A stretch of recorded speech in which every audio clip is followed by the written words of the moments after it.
March is a race to get warm season crops in the ground before the heat.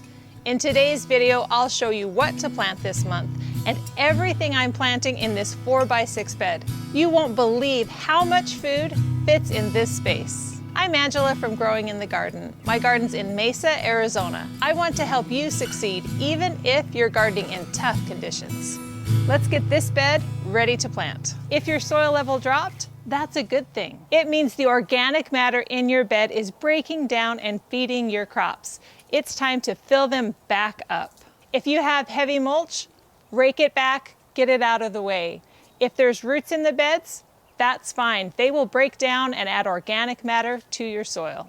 You want to disturb the soil as little as possible. Add worm castings. I'm adding about 3 cups to this 4x6 raised bed. Worm castings are like a supercharged vitamin for your soil. Next, add about 1 inch of compost. This is going to replenish the organic matter that was lost throughout the season. The best compost is what you make yourself or find a local supplier. If there's still room, fill up the rest of the bed with raised bed mix. I get mine from Arizona Worm Farm.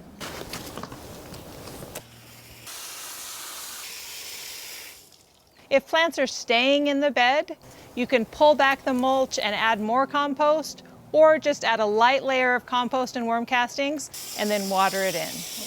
I don't use much fertilizer in my garden because I let worms do the work for me. I have in-bed vermicomposting bins in all of my beds, and they create worm castings. You can leave the castings in your bed, but I like to harvest them occasionally and spread them throughout my garden. The food scraps are gone, so it's time to harvest these castings. Let me show you what they look like. I pulled the wood chips back. Once the food is gone, the worms leave, and they leave behind these nutrient-rich worm castings. The best worm castings are the ones you make yourself. They're fresh, right from your garden. I'll harvest the castings, add more scraps, and the worms will come back. Almost a full bucket of castings from just this one bin. Nature is amazing. I have vermicomposting bins in all of my beds, but I forgot to add one to this bed. So today I'm adding one. This is a dollar store trash can. Dig a hole and put it in. And then you can use wood chips or shredded cardboard to fill the bottom. Worms love cardboard. It creates the perfect habitat for them. Okay, now I'm going to spray this down. Now for the fun part. I'm adding 300 to 600 red wiggler worms. I'm going to do about half a bag. Then I'm going to add a layer of food scraps right on top of that. About 1 inch layer of food scraps. And then I'll top that with wood chips. When it's time to feed the worms again, I'll pull back the wood chips and add more food. Once the soil is prepped, the next step, watering. Getting watering right can be tricky, but these grids make it simple. No dry spots, no wasted water, just even moisture exactly where your plants need it. Since they're hooked up to my irrigation, it's easy to adjust the watering and water only when I need to. The even watering means it's easy to germinate seeds, plants get deep watering, and evaporation is minimal. Plus, they divide the bed for square foot gardening. These grids make watering so much easier. Watering grids work great for raised beds, but I use something different for my containers and grow bags. Oyas. Let me show you how they work. You might have noticed the neck and lid sticking out of the containers around my garden. It's the best way to water containers, especially if you live in a hot, dry climate like I do. An oya is a porous clay pot you bury in the soil and fill with water. The water slowly seeps out as the soil dries, giving plants exactly what they need right at the roots. This means less watering, less evaporation, and stronger, deeper roots. March is all about planting warm season crops before the heat sets in. Here's what to plant this month. Sweet potatoes. Once the soil warms up, it's time to plant sweet potato slips. These slips are ready to root. Once slips are several inches long, you pull them off, remove lower leaves, and put them in water to root. In a few days, you'll have roots and they'll be ready to plant. No slips yet? No worries. Start sprouting a sweet potato and get the slips in the ground by May. This month, direct sow seeds or transplants like Armenian cucumbers, Malabar spinach, pumpkins, summer squash, and winter squash. This season, I'm planting seeds I saved from loofah, okra, and roselle hibiscus. Once the soil is warm enough, I'll plant them directly into the soil. Don't wait. Get your tomatoes in the ground right away. Our growing season is short, so choose varieties that mature in 60 to 90 days, like small, medium, or Roma types. Plant now so you can harvest before the heat. These are my top picks for tomatoes: Sun Gold, Super Sweet 100, Cherokee Purple, Yellow Pear, Celebrity, and Juliet. I'm planting my tomatoes today, and I'm also trying out a new trellis system this season. It's not here yet, but once it arrives, I'll show you how it works. Stay tuned. For other transplants, now's the time for eggplant, pepper, and tomatillo. It's time to plant my pre-sprouted ginger and turmeric. Pre-sprouting helps you eliminate any of these rhizomes that aren't going to sprout. I've got a couple that have rotted out, so I'm not wasting planting space on these. Just gonna plant the ones that have already sprouted. I'm growing them in 20-gallon grow bags so I can move them in the shade when it gets hot. The soil I use from Arizona Worm Farm already has their compost and worm castings mixed in, so I don't need to add any. Carefully separate your pre-sprouted ginger and turmeric, and then plant 3 or 4 pieces per bag, about 6 or 8 inches apart and 2 inches deep.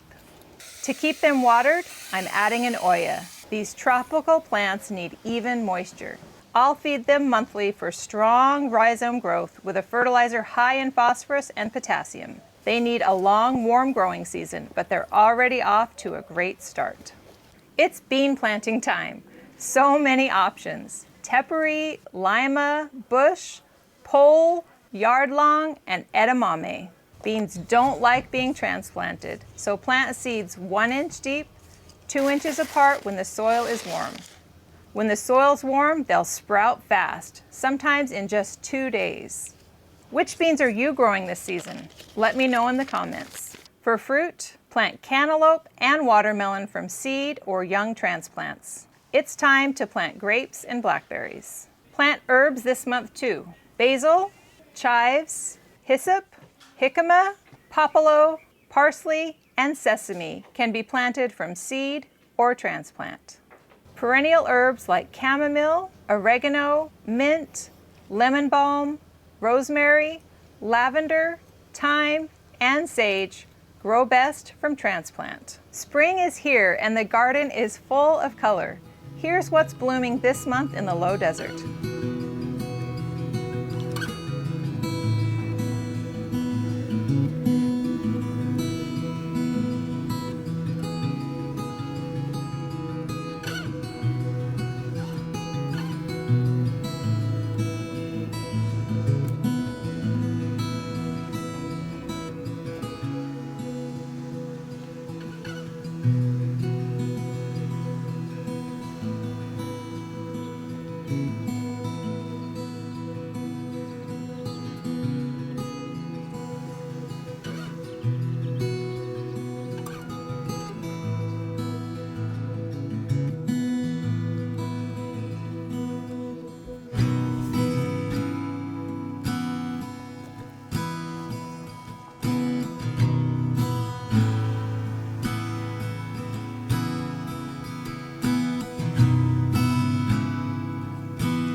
Don't forget the flowers. They add beauty, attract pollinators, and help with pests in the garden. This month, plant zinnias, marigolds, and tithonia from seeds or transplants. Sunflowers, cosmos, and 4 o'clocks can be direct sown. Now's a great time for transplants of dahlia, dusty miller, salvia, and yarrow. Looking for a low water use ground cover? Add carapia. It tolerates high temperatures. Did you get an amaryllis for Christmas? Don't toss it, plant it. Once the soil temperature is above 65 degrees, you can plant it outside. First, remove any wax coating. Let the blooms die back naturally. Plant it with at least half the bulb above the soil line. It will bloom year after year. March is still a good time to plant roses. If you've been thinking about adding some to your garden, this is the time to do it. These are the roses I added to my garden this season. We've talked about what to plant, now let's put it all together. Here's how I'm setting up my 4x6 bed this season. I added 2 tomato plants, 1 pepper plant, 1 cucumber, 1 cantaloupe, 3 different kinds of basil, 15 beans, 15 edamame, 2 marigold, 2 squash plants, 2 cosmos, thyme, and parsley. We'll check on it next month and see how it's growing. Square foot gardening makes spacing easy. I know exactly how many plants I can fit in this space to maximize production. Before we wrap up, if you still have cool season crops in the ground, now is the time to harvest and make room for warm season planting. I've got peas to harvest, lots of broccoli, and so much celery. All this celery is headed straight for the juicer. Harvest citrus before it gets soft and begins to drop from the tree. Some citrus, like Valencia oranges or grapefruit, can still stay on the tree. They continue to ripen and get sweeter over time. Enjoy all the harvests. Eating seasonally from the garden helps you appreciate each season. I'll miss the broccoli when it's gone, but I'm looking forward to cucumbers, squash, and beans. Want to know exactly which seeds to start indoors this month? Check out my planting calendars. They take the guesswork out of timing. Gardening in the desert isn't easy, but with the right timing and a little planning, we can do it. Head to my website, growinginthegarden.com, for the guides, calendars, and all the resources there. I'll be here every month. Let's keep growing together. If you would like to learn more, I teach a live online course every month about seasonal topics, and members have access to recordings of all past classes. Academy members also receive my garden journal, what I'm planting, harvesting, and doing in my garden, delivered to their inbox every 2 weeks.